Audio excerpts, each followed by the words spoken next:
Private central banks in Europe, the United States, and England took taxpayer money and loaned it at over 30% interest to third world nations.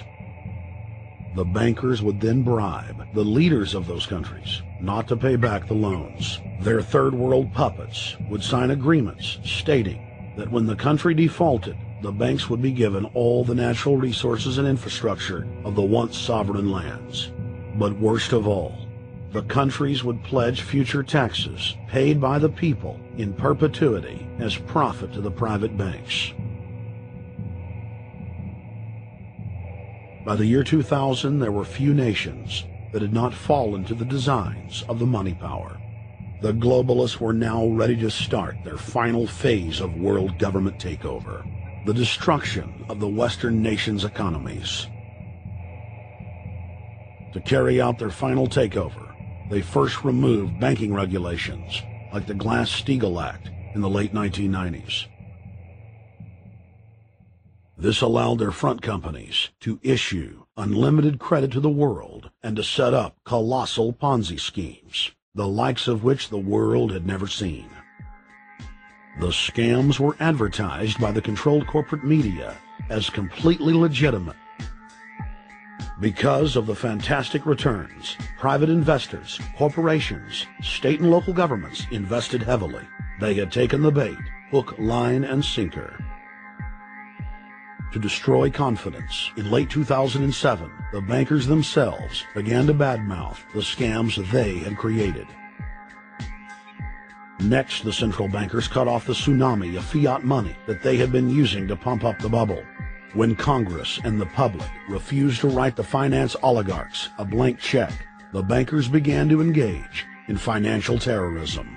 They said that the world would go into another Great Depression unless their demands were met, further destroying confidence.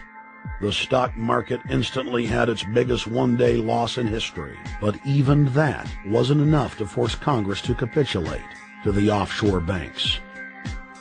Senator Inhofe of Oklahoma and Congressman Brad Sherman of California, amongst others, told the world that the entire Congress had been threatened with martial law by the White House and the Treasury Department if they didn't pass the so-called banker bailout bill. The only way they can pass this bill is by creating and sustaining a panic atmosphere. That atmosphere is not justified. Many of us were told in private conversations that if we voted against this bill on Monday, that the sky would fall, the market would drop 2,000 or 3,000 points the first day, another couple thousand the second day, and a few members were even told that there would be martial law in America if we voted no. That's what I call fear-mongering. Unjustified. The final version of the bill was kept secret from the Congress until minutes before the vote on October 3, 2008. The Federal Reserve had promised total transparency, that every dime would be accounted for. To Democrats and Republicans who've opposed this plan, I say, step up to the plate. Let's do what's right for the country at this time, because the time to act is now, to prevent the possibility of a crisis turning into a catastrophe. After its passage, the public learned with horror that the bill was really a financial coup d'etat by Wall Street. The bill didn't just give $700 billion to the banks. It was a blank check.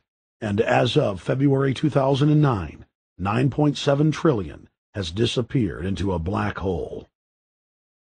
Within 24 hours of its passage, Secretary of Treasury Henry Paulson said they were no longer going to use the money to unfreeze the mortgage market by buying bad debt. We went to Congress. Illiquid assets look like the way to go.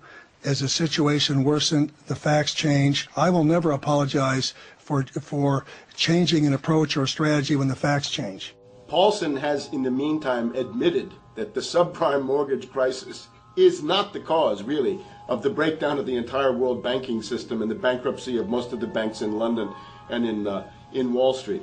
He said, we're going to buy up toxic assets, but we're not going to worry about subprime mortgages. What he's talking about is derivatives. Derivatives are the center of the crisis. He went on to say that where the money was going was a secret. I believe that banking institutions are more dangerous to our liberties than standing armies. If the American people ever allow private banks to control the issuance of their currency, first by inflation, then by deflation, the banks and corporations that will grow up around the banks will deprive the people of all property until their children wake up homeless on the continent their fathers conquered. The issuing power should be taken from the banks and restored to the people, to whom it properly belongs. Thomas Jefferson, 3rd President of the United States. Secretary Paulson came in with the Vice President and Fed Chairman Bernanke and made all these assurances that there was absolutely a critical, immediate need to get rid of the corrosive derivative products, all the different names for this, ubiquitous, sub-S, retraded credit default swap, blah, blah, blah, blah. Okay? But they talked about them as though they knew what the hell they were. You got the money and you immediately said, what items, what auction? Now, the Treasury just basically cut that out of the bill. And what we have here is a situation where banks are hoarding the money that they're getting from the TARP. They're using the money to purchase other banks. And all of a sudden, the Treasury sent a signal to the banks, forget about it. We're going to give you the money that you want, and you do what you want with it. Unless you direct it specifically, it's not going to happen. I don't think anyone questions, Mr. Kashkari, that you're working hard. Our question is who you're working for. Throughout its passage, President Bush and Senator Obama worked in tandem to get Congress to pass the bill without even having time to read it, despite the fact that in major polls, 98% of the American people were against the bill. The leadership in both parties were for it. And I really want to commend Barack Obama, because as we were involved in the this and that and different provisions of the bill to persuade people, he really gave them confidence that this was the right decision for the American people, even though it wasn't, in our view, a great bill for them to vote on. I want to take a particular moment to also thank an individual who's not here, and that is Barack Obama, who made numerous calls not only to all of us, but to members of our caucus, and helped us gather the votes on the Democratic side to pass this legislation. Bank heads then bragged to the press that they were hoarding the bailout money and using it to buy up smaller, healthy banks and insurance companies. Their plan was working like a charm. Next, the central bankers loaned the federal government back $787 billion of our own money at interest for President Obama's so-called stimulus package. And just like the banker bailout, Congress was given less than an hour to read the 1,070-page-plus stimulus bill. Barack Obama, who had pledged on the campaign trail to wait 5 days before a bill could be voted on so that the Congress and the people could have a chance to read it, said that the stimulus was too important and it had to be passed before anybody could see it or read it, or the crisis would turn into a catastrophe. Doing little or nothing at all will result in even greater deficits, even greater job loss, even greater loss of income, and even greater loss of confidence. Those are deficits that could turn a crisis into a catastrophe, and I refuse to let that happen. After its Friday passage, in gangster fashion, President Barack Obama took a 4-day vacation and said that there was no rush to sign it.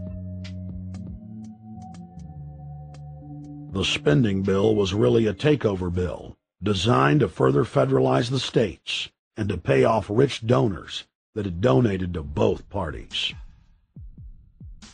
As the world slid deeper into depression, the bankers celebrated the fire sale that they had created. I believe the phrase burdens of the office is overstated. Yeah, it's kind of like, why me? Oh, the burdens, Why did the financial collapse have to happen on my watch? It's just pathetic, isn't it? Self-pity. And I don't believe President-elect Obama will be full of self-pity.